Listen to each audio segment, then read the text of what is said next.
We should never allow the government to decide what is acceptable speech and what is unacceptable speech.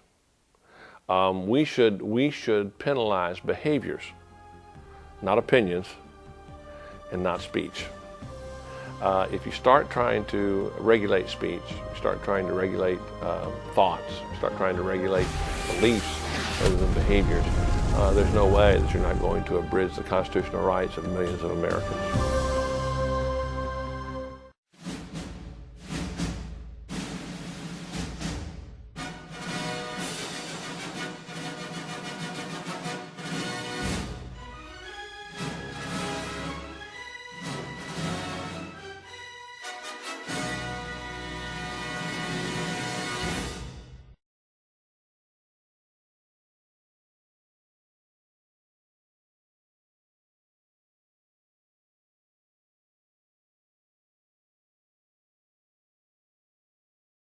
In 1966, John Keel investigated Point Pleasant, West Virginia because of reports he heard about a creature that had red eyes and was terrorizing the local residents. In 2003, Andy Colvin made a series of books entitled Mothman Photographer. Subsequently, Andy Colvin also released his research through a 6-DVD set that included interviews with people who have seen Mothman and other supernatural phenomena. Today, Mothman is still a legend. Its identity has not ever been verified as a mutated bird, a demon, or anything that can be identifiable. Neither author ever could say for certain what it was or if it still exists today. Demons have no lifespans, birds do. This video is a personal vision of what Mothman is and how incredible its existence has never been proven by way of photographs, video, or sketch based on eyewitness testimony. So if someone were to ask me now,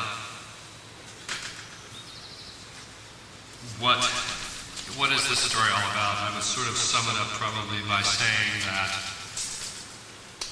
as a child I was exposed to a phenomenon via another child, via making a shrine to the Mothman. My friends seeing the Mothman and aliens and saucers and me seeing a strange elemental being and having nightmares about men in black and saucers and aliens and Bigfoots. And having dreams where I felt like I was the Mothman.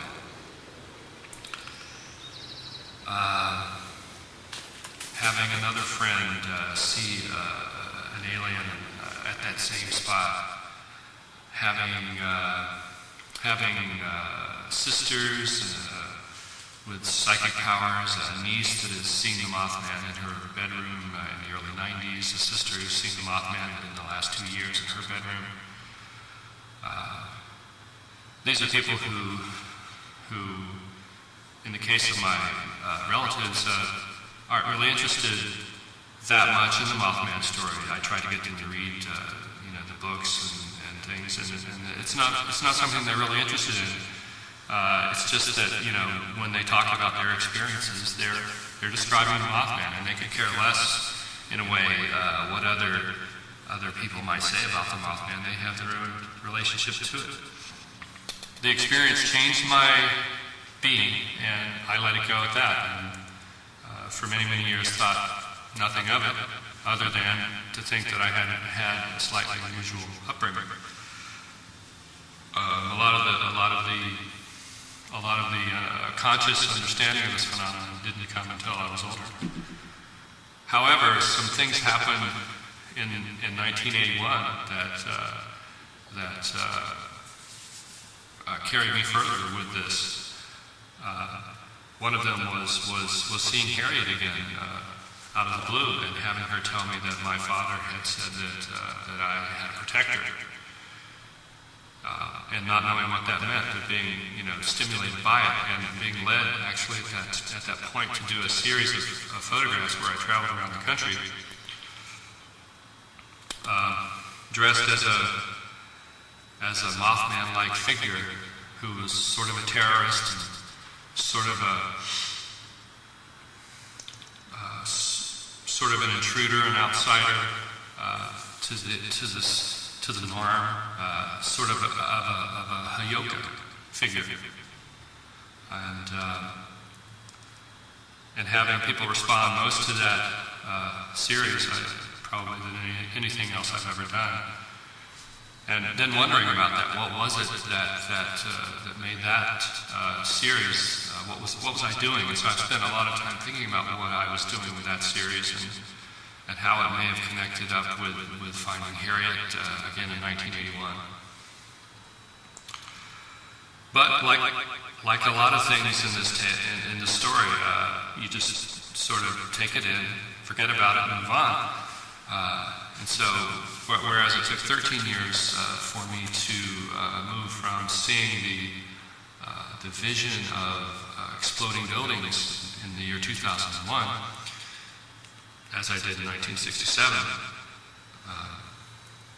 move forward, well, actually 68, move forward 13 years, and I'm once again reintegrated with the phenomenon via Harriet, and I'm doing an art work, doing a series of images that relate to those earlier events. And then 13 years later, in 1994, finding the John Keel book, the Mothman Prophecies, and beginning to really understand what had happened. Coming forward to the year 1999 when WTO happened, and I went with a DJ Novocaine, Ben Camp, and that was a sort of a magical experience in that the values that I had taken on as a Hayoka, the values of the left and the values of the 60s that I sort of picked up as a youngster were brought to fruition at WTO, and I was able to experience a sense of freedom.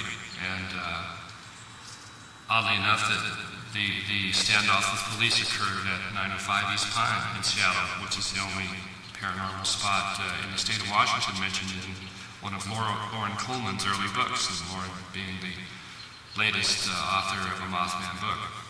So we move forward then to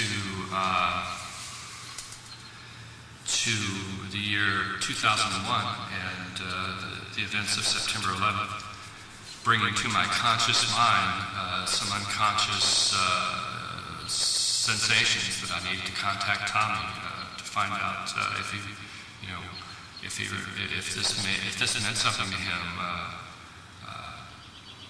and finding out that I had a very memory of a vision of 911 from 1967, wanting to some verification on these things. But then in the year 2002, going back, having a whole series of synchronous events happen while visiting West Virginia, experiencing the energy field, the precognitions, postcognitions, whatever they were, bizarre connections with the lady that we stayed with, and how her daughter had owned Harriet's house, finding out more about the national security implications with Sugar Grove, and Harriet remote viewed it and felt that there was a submarine submarine operation going on. And then I'll just throw in here that just last week I did a search on Sugar Grove and found out that it is indeed the command center for, in fact, the whole Navy. The base commander of Caesar Sugar Grove is the third in command beneath the director of the Navy and the assistant director of the Navy. Experiencing these synchronous events, doing a video about it, having that video generate quite a bit of response.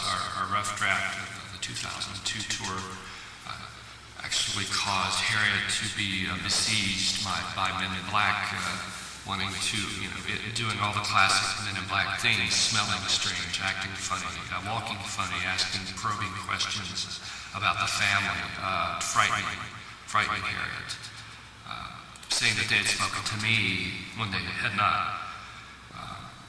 I think these things have brought me full circle in understanding that the phenomenon is a way of the unconscious to reach its higher self, to make itself more creative, to if these visions come from outside or inside, it doesn't matter as much as that they do occur and that the unconscious makes it happen, and that we see it as the unconscious, as that we see it as our higher selves and not as something outside of ourselves.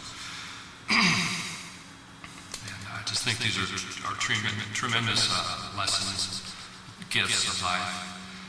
Understanding that the protector is within all of us, residing in our higher selves, and as we face difficult times ahead as humankind pushes itself to the limits once again, that this protector will manifest from our higher selves once again, and that it can, and that we do that with awareness and neutrality. Not wanting to harm others, not wanting to be warlike, wanting to, as DJ Ilario would say, rest at night and dream during the day. Here we've got the soldier of the future. The other thing we were talking about was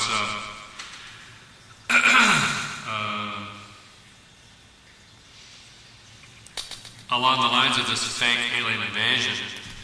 You would need, you can almost see it as an organism. It's easy to think of a fake alien invasion as just a conceptual plot by some generals in the Pentagon or something. But you can actually see it as a function of the organism as a whole, the human organism. If an entity wanted to take over the entire sphere of human existence, if one world government wanted to take over, they would, in order to unify everyone's minds enough to make that work, enough of the people, to get enough of the people to believe in the one world, they would have to have a +1 or second entity that was attacking. And this is where we got into the 0 and the +1 idea, which you find in the binary code of the computer. This +1 in the mental structure of the human mind is an important one. You've got the sense of me, the world, the one world government. And the human mind is incapable of really experiencing infinity or conceiving of infinity. So what it always does is it just goes, here's infinity, here's the world that I know, and there's a +1 over here. There's, you can jump from that to another place, but you can't go to infinity. The human mind just can't start and go and never stop with a thought. It has to go so far and stop, and then do a +1 and go on to the next spot, and where it stops and does it again, and on and on and on. So the computer works very much like the human mind.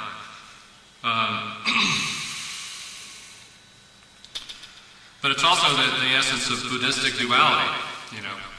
It shows that how duality, that example shows how duality is such a core part of existence. The human mind can't just think of oneness without any boundaries.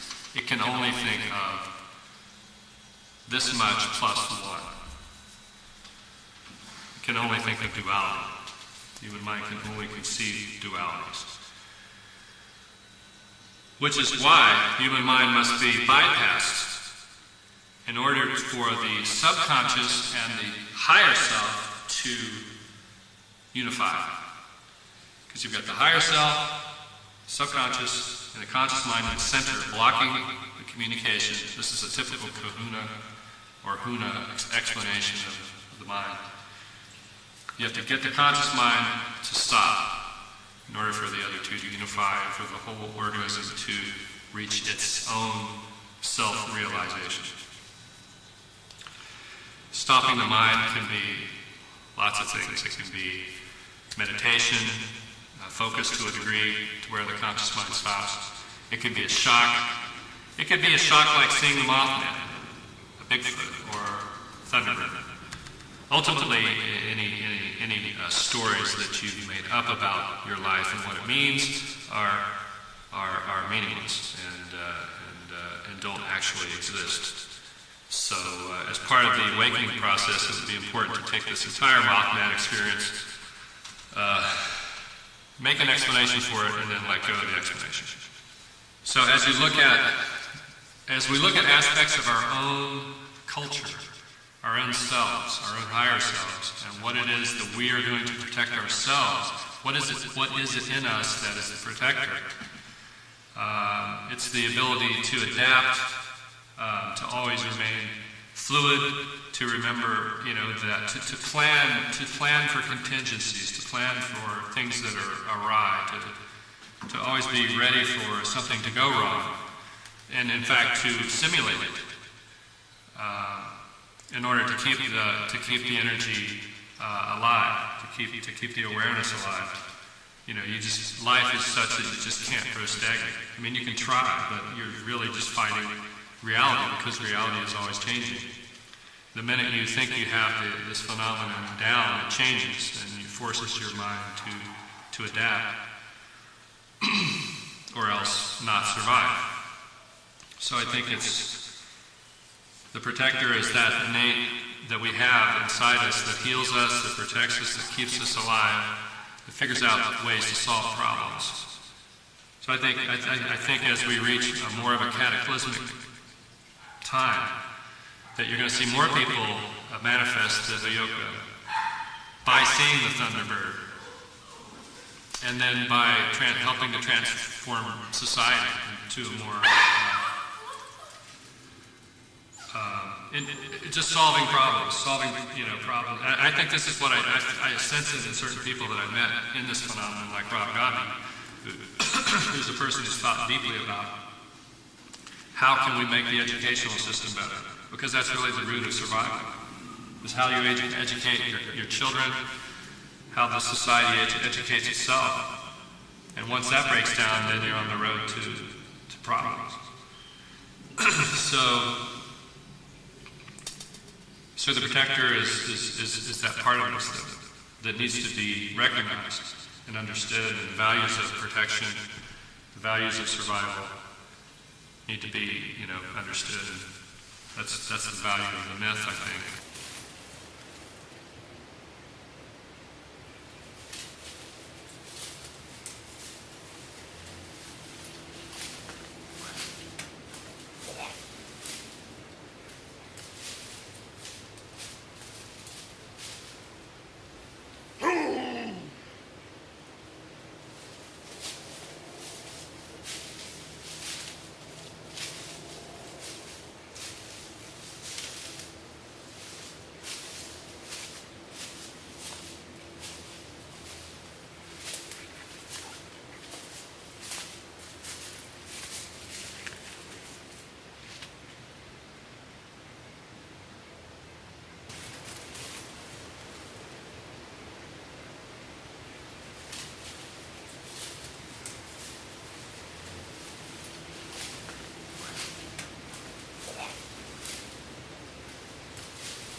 لأنني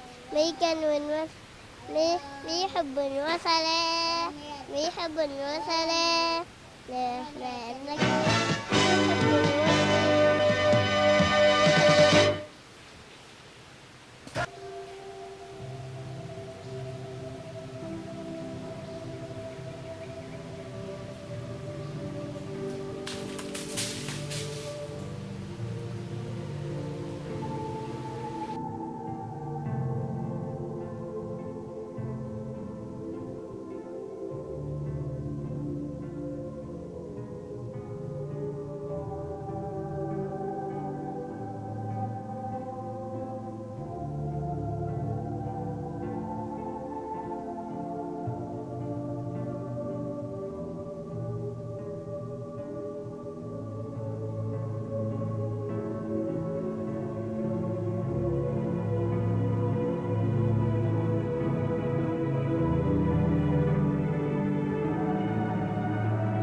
His name is Omran Daknesh, just 5 years old, and his feet barely hung over the edge of a seat in an ambulance.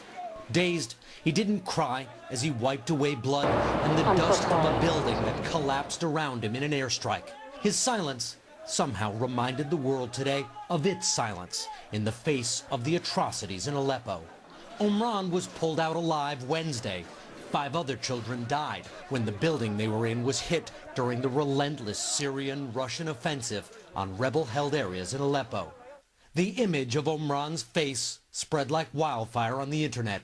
One tweet called him the real representative of the Syrian people. Stop killing Syrian innocent people, civilian. Our children need to live in peace. The doctor who treated Omran said today there were many more severe cases no one is paying attention to. We need to protect our hospital, our doctors, our medical workers from airstrike. Omran is recovering. His family now wants to escape. The same choice another boy's family made a year ago, Aylan Kurdi, whose body washed up on a beach. He too was a symbol of Syria's youngest victims. Now there's a new one. Tomorrow there may be another. Richard Engel, NBC News. They've reported from around the world, challenged the powerful, and they bring all of this to every story that breaks. We've got breaking news, and it's good news. And touches your heart. How do you even say thank you? Thank you is not big enough. I made this.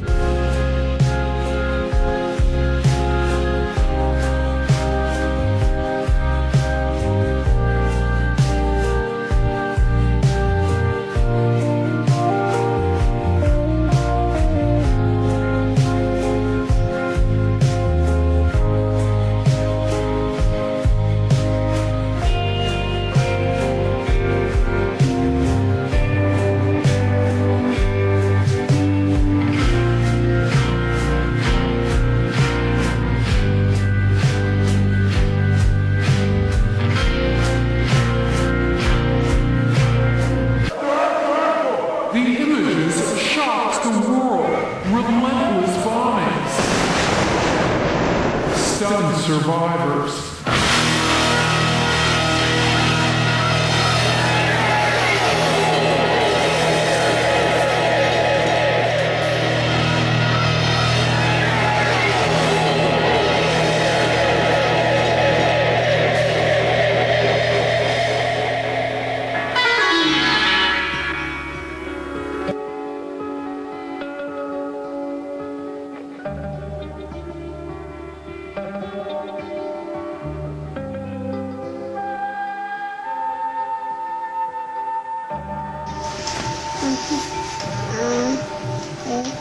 Hai nama saya yang berubah hai ambil cuti selesai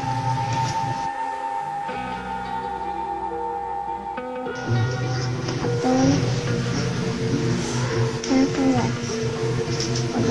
apa ada bisa